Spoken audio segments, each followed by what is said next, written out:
Hello, I'm Paul Perrello, and welcome again to the Philly Factor. This year, 2019, marks a milestone anniversary of the animal sheltering and adoptions movement in America. And it all began right here in Philadelphia. It began with women, 30 of them to be exact, who formally joined forces on April 14th, 1869, to establish the Women's Pennsylvania SPCA. Outraged by the cruel manner in which strays on Philadelphia streets were captured and killed, these women petitioned City Council to take over the municipal pounds as their initial order of business and repurposing it as the first facility in the United States for sheltering and rehoming animals. With March being Women's History Month, two of the visionaries who have had major impact on improving animals' lives in Pennsylvania are being recognized for their contributions. First was, or is, Caroline Earl White, who founded the Women's Animal Shelter 150 years ago, inspiring many other women to join in the crusade to save animals' lives. And joining us here on the program is Katherine, Malkemes, the Chief Executive Officer of the Women's Animal Shelter. And Katherine, I want to thank you. Thank you. And congratulate you on this outstanding honor. Thank you. It's, they say timing is everything. And, given where we are today, and March being Women's History Month, it really is an honor to be recognized for the work. But I think you would be the first to agree that while you're at the top of the organization, there are so many other people in the organization responsible for the great work that's done at the center. Absolutely, yeah. We couldn't do it without community support, without our volunteers, staff, and our board of directors, who even today continues to remain 100% women. And we're pretty proud of that fact as well. I'm always fascinated about history, especially history of Philadelphia. And in researching this, I was surprised to learn that the animal protection movement started in Philadelphia and didn't start too far from where we are in the area of 20th and Lehigh with the first shelter. So give us a little bit of background about who Caroline Earl White was and what prompted her to form this organization. You bet, you bet. Yeah, she was not an original Philadelphian, but moved here, married a gentleman here in Philadelphia. Was the biographies and information written about her talk about how she always loved animals from a young child, and always just nurtured animals. Her mother was a cousin of Lucretia Mott. Okay. So very much a family that, a caring family, a socially active family. And I think that just transferred right to her adult life, and that focus on animal welfare. I mean, she really, the SPCA had been formed in New York. It had been formed in Pennsylvania, and she was active with all of that, but of course couldn't have recognition for it because she was a woman in 1869. And that was really, I mean, she was working behind the scenes, and that was really, she was encouraged, why don't you form a women's branch? And that's exactly what happened. They met on April 14th of 1869 at the home of S. Morris Waln, which was on the 900 block of Walnut Street in Philadelphia. And in our annual report and her written notes talk about, we met in the parlor of the esteemed S. Morris Waln. He at the time was the president of the Pennsylvania SPCA. And their work began. And I think the difference in, what was happening in New York and Pennsylvania at that point was she knew of a facility in London that was called, it was called a home for friendless dogs. And that was really what inspired her to, we can do that here in the United States. And modeled Philadelphia after that, and went to work, as you mentioned, petitioning the mayor of the city of Philadelphia to take over what was then just called the city pound, because they knew how animals were treated there. They were really just taken there to die, unfortunately. And they originally talked even about what do we name this, and used the word home for friendless dogs, modeling after London, and got pushback on that. So that word shelter is really notated in our documents, that was the word they came up with. Let's call it, the shelter. Yeah. So it became the city pound and shelter for small animals. So It's amazing how organizations would evolve and how sometimes just names, they would argue rather over what to name it, because it's important to put the mission in the name of the organization, because if not, it might not get off of point A and make it to point B. I have to wonder what it was like when Katherine petitioned the city council and the mayor to say this is what she wanted to do. Being a woman, she probably was not given all the credit and maybe all of the response that she desperately needed in order to get this project moving forward. Definitely. I mean, I think she definitely, it's interesting. I haven't in reading, our historical documents, I don't hear a lot about the pushback from the mayor or even city council, but definitely newspapers and others, Really? were sort of reporting, what is this? And people saying, well, shouldn't you be working for mankind, humankind?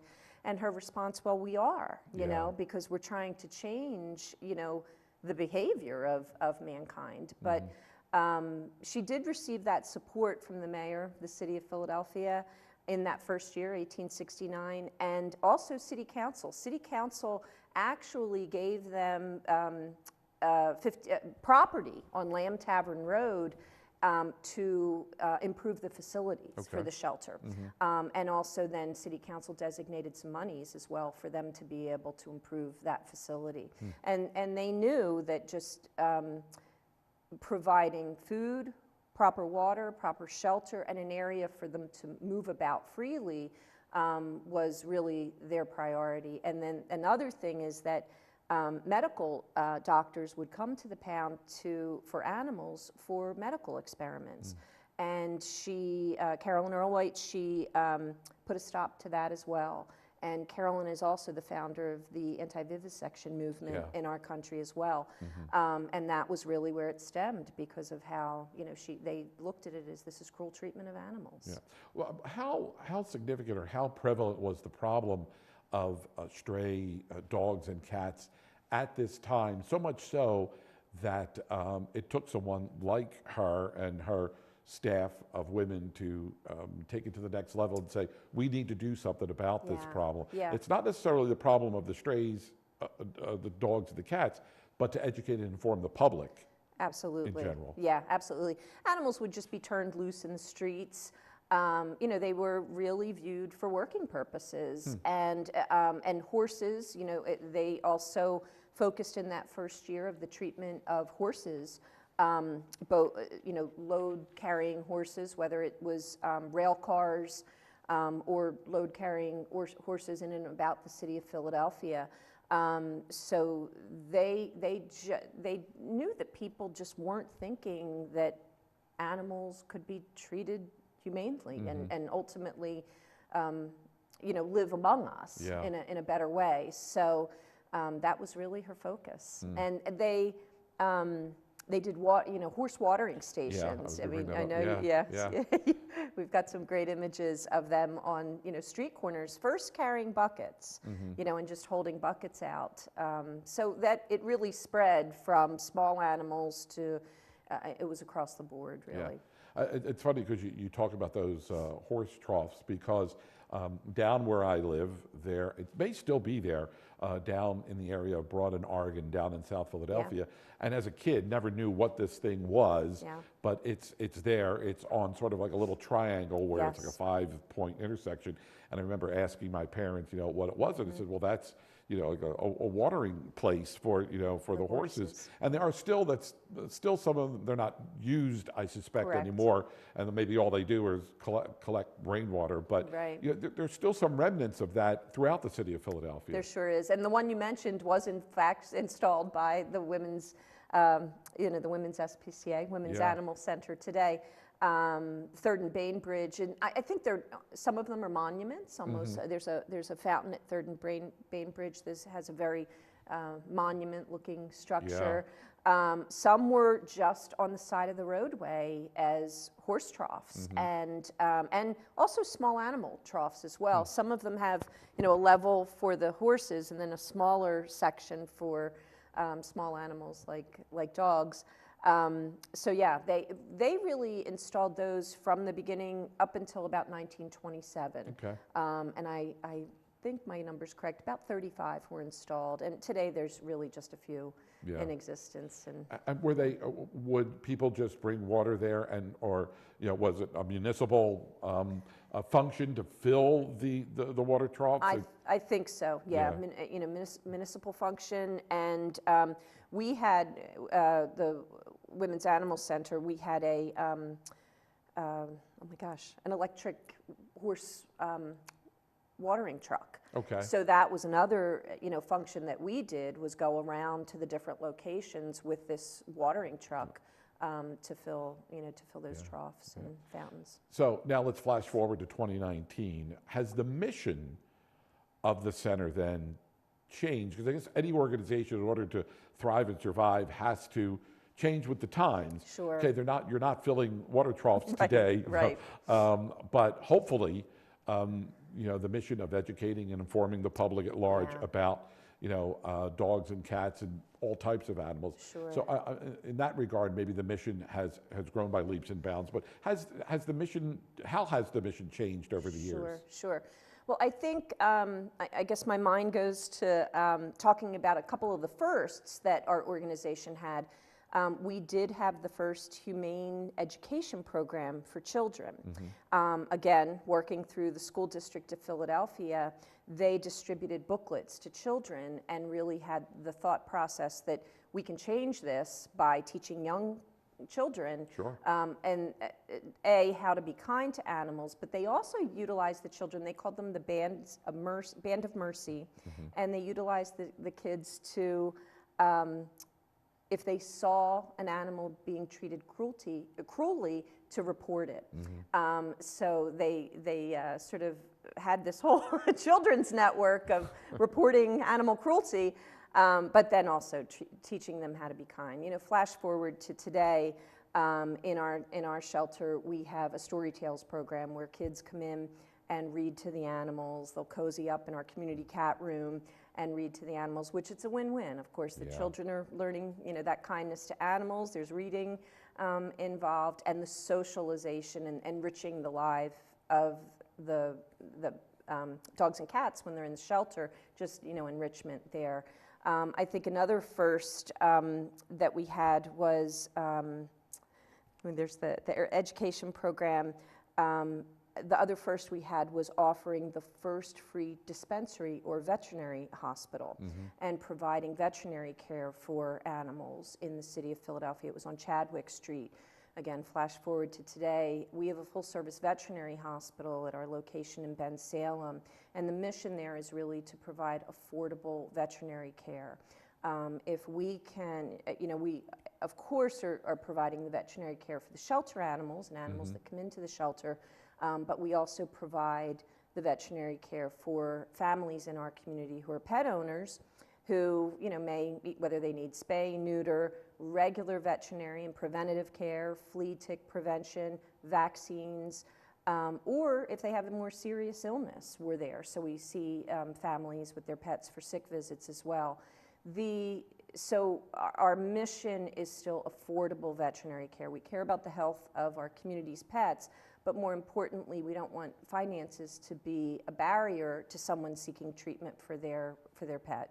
And we provide a community benefit fund if folks really are in need and need some assistance there. But in our prices, we keep at a price point that we feel is affordable, so people will seek that treatment. Sure.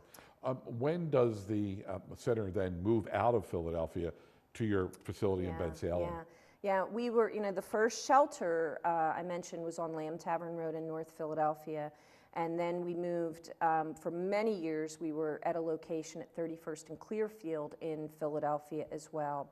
And in 25 years ago, actually, we were in Philadelphia for 125 years, and 25 years ago we moved to Salem. I think for a variety of reasons. One was the facility that we were in was aging, and you know, financially to try to upkeep that facility or renovate would have been really difficult.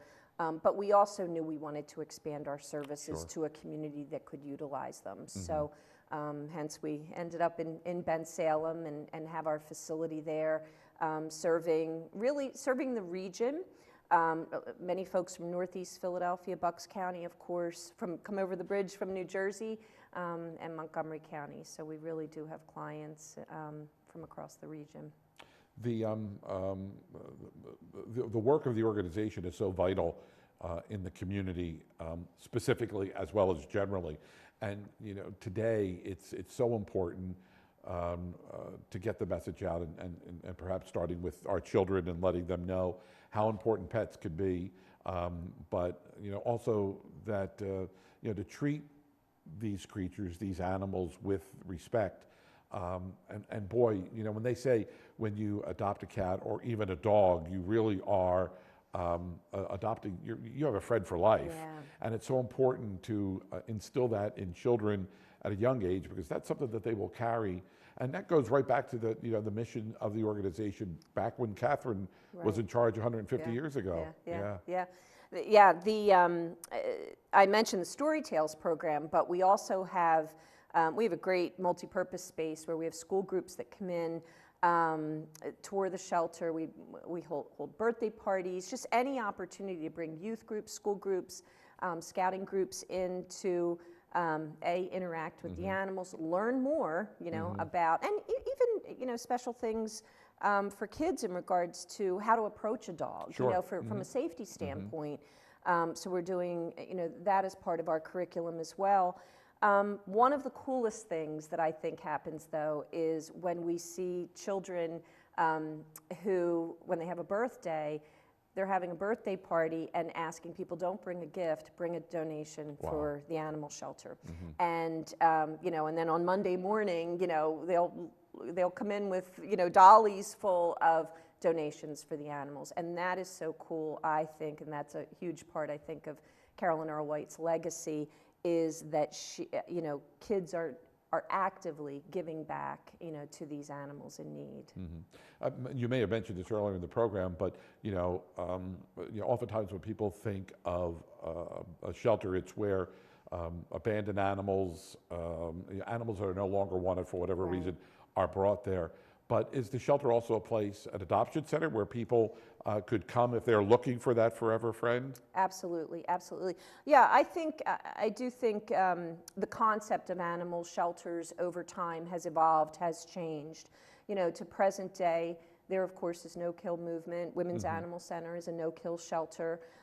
We're fortunate we have the veterinary hospital, and we can treat and save, you know, all those healthy and treatable animals. You know, if they have an illness that we can treat and rehome them and adopt them out, absolutely. So we have the shelter, of course. We have our adoption center. We've got the educational programs that happen. We do dog training, dog behavior training in our facility, and then of course we have the veterinary hospital. Which is also AHA accredited, and AHA accredited means it's the American Animal Hospital Association. It's a real distinction. First of all, you know, veterinary practices across the U.S. and Canada can meet certain criteria to become accredited.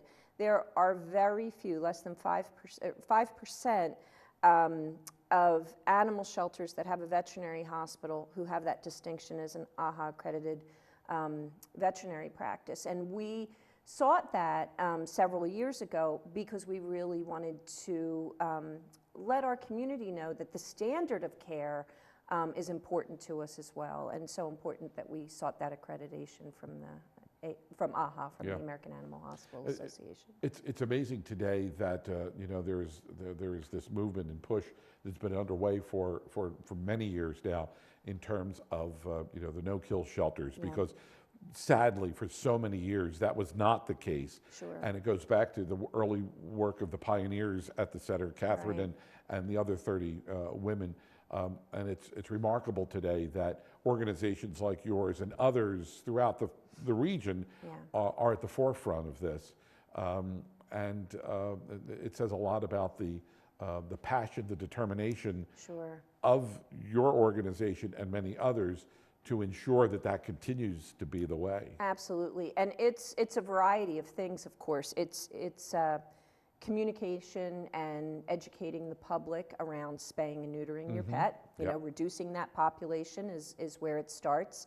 I think, you know, the veterinary movement, you know, so many veterinarians who volunteer, who work in animal shelters, but also volunteer with animal shelters to perform spay and neuter surgeries. There's, again, general education for the public, but I think there's also that tie-in with veterinary medicine to really treat animals, that there are illnesses that do not make an animal unadoptable. And we see so many people who want to adopt senior pets and want to, you know, that was not something we would see in the past, but there's really a focus on senior pets or pets that do have a special medical condition. That's been part of the evolution, and people really opening their heart and their home for some animals and pets that have special needs, and they're adoptable. They make a great, you know, they make a great pet no matter what their age or what their, you know, what their special need might be. Yeah, in a few minutes we have left and time flies by. You know, we talk about, you know, the past 150 years. Where does the organization go, you know, go forward? Because there's so many ways to go, and you talked about senior pets, because years ago people weren't adopting senior pets. Yeah. These animals sort of were on the, you know, on the sidelines. Right. So, you know, as you move forward now in your mission, where are you going? Well, there's certainly still work to do, and I think collaborating with other animal shelters, you know, there's higher volume shelters, and you know, really collaborating with each other to, you know, save all animals, you know, that we can. I think continued education. I mean, unfortunately, there are still animals that are found on the streets, and, you know, people who, you know, they're moving or whatever, you know, make a decision that, you know, I'm not going to take this pet to the shelter, but, you know, I'll open my door, they'll be okay outside. You know, that's all a part of that education process, that, you know, life is better, you know, at home, in a home, for sure. And we're not there yet, 100%, but I think the animal sheltering movement in our country and the great work that we do, I mean, there's over 3,500 animal shelters in the country today, and they're doing really great work to save animals. And I know your 150th gala is coming up in the month of April.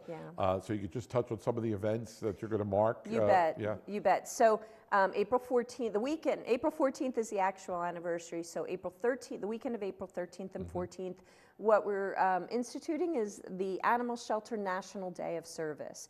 And we're encouraging individuals and groups across the country to reach out to their local animal shelter and give back in some way. Find out what your local shelter needs. It might be supplies, it might be pet food, dog food, or, you know, cat food, dog food. They might need volunteers, they might need financial donations. We're entering into the busy summer season, so the timing is perfect, in you know, just by chance, it's the anniversary is April. But the Animal Shelter National Day of Service, you know, we're encouraging people to reach out to their local shelter and give back.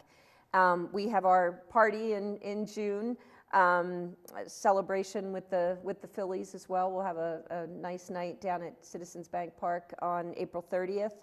And we'll also do a rededication of our building in Bensalem. You know, Bensalem's been a wonderful community for us to operate in, and we'll rededicate that. But mostly, really just continue our day-to-day work with great staff and great volunteers and great supporters in the community. Yeah, well, that's so important. And I know we've had the website up during the show, but you might want to mention it because if people are looking to learn more about the center, if they're looking to volunteer, however, where could they go? You bet. It's womensanimalcenter.org. We're in Ben Salem, Bucks County. And whether it's donating, money, which is so important, volunteer hours. It's so vital because that only strengthens your organization and helps you in moving the mission forward. It's got to be great when you show up at work every day, and whether there's a school trip that's there, or just to hear the barking of the cats, or the barking of the dogs, and the purrs of the cats. It's got to be so rewarding and fulfilling to know that you are having an impact on the kids that are coming to tour or having a party there, or these animals that are in many cases given a second chance. Yeah, absolutely. I mean, there's so many sad stories, but there's so many positive stories of hope as well. It's wonderful to be, and I think, just adding the women's, as a woman working at Women's Animal Center, I mean, that word women's has been in our title since day one. Yeah.